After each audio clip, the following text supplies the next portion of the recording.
Eli had lived in the slums all his life. New Haven, they called it, though it was no haven at all.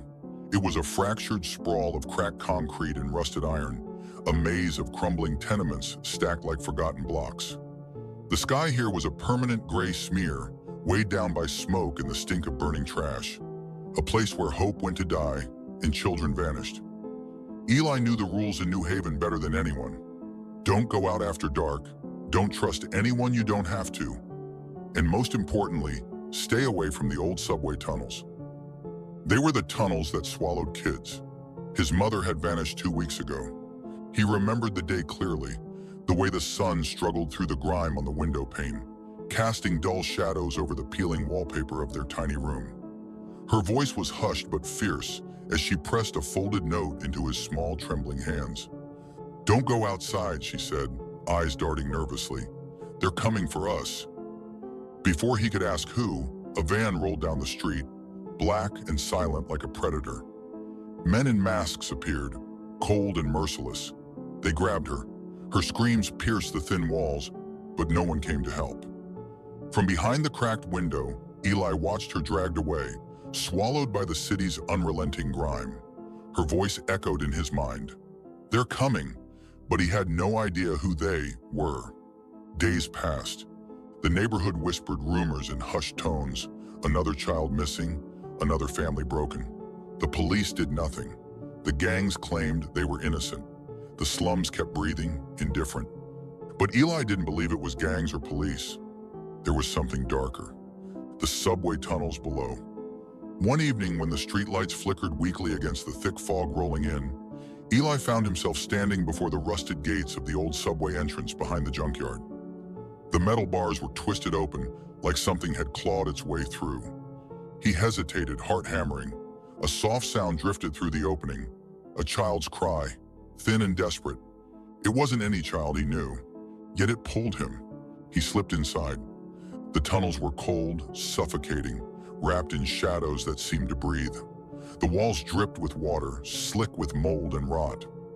The faint glow of graffiti illuminated his path, warnings sprayed in jagged letters. "Don't listen, don't follow." Eli swallowed his fear, gripping his broken flashlight. The faint beam flickered across the walls as he pressed onward, deeper and deeper, until the crying stopped. Eyes watched him from the dark, small, unblinking. A touch landed on his shoulder. Eli spun around. Nothing. The flashlight sputtered out, plunging him into darkness. Then a breath.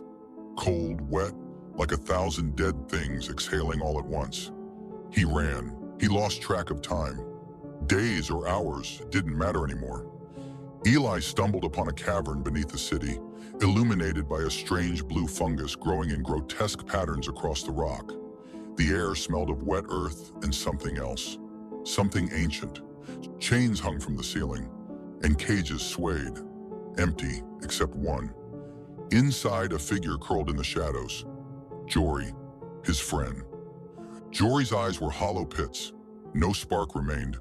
When Eli reached out, his fingers crumbled to dust. Suddenly, the cavern trembled.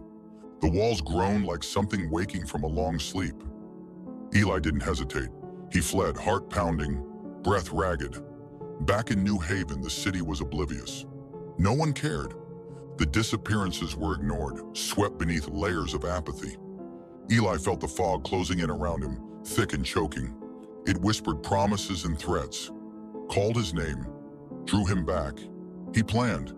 He would go deeper than anyone dared, to the heart of the darkness, to find the children, to find his mother.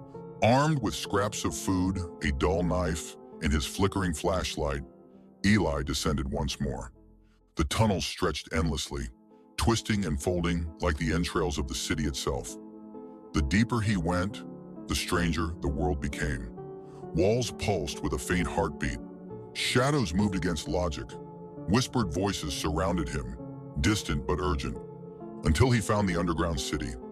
It was carved from bone and stone, buildings rising like jagged teeth from the cavern floor. The children were there, but no longer children. Their faces were twisted, elongated. Their eyes were black voids that swallowed light. Their laughter was a jagged, broken thing that sliced through the silence. They danced in circles, chanting words Eli couldn't understand. Words older than the city, older than himself. He was seen. The dance halted. Silence suffocated the air. A girl stepped forward, her mouth stretching impossibly wide into a grin that split her face. "Join us," she hissed. "Stay forever."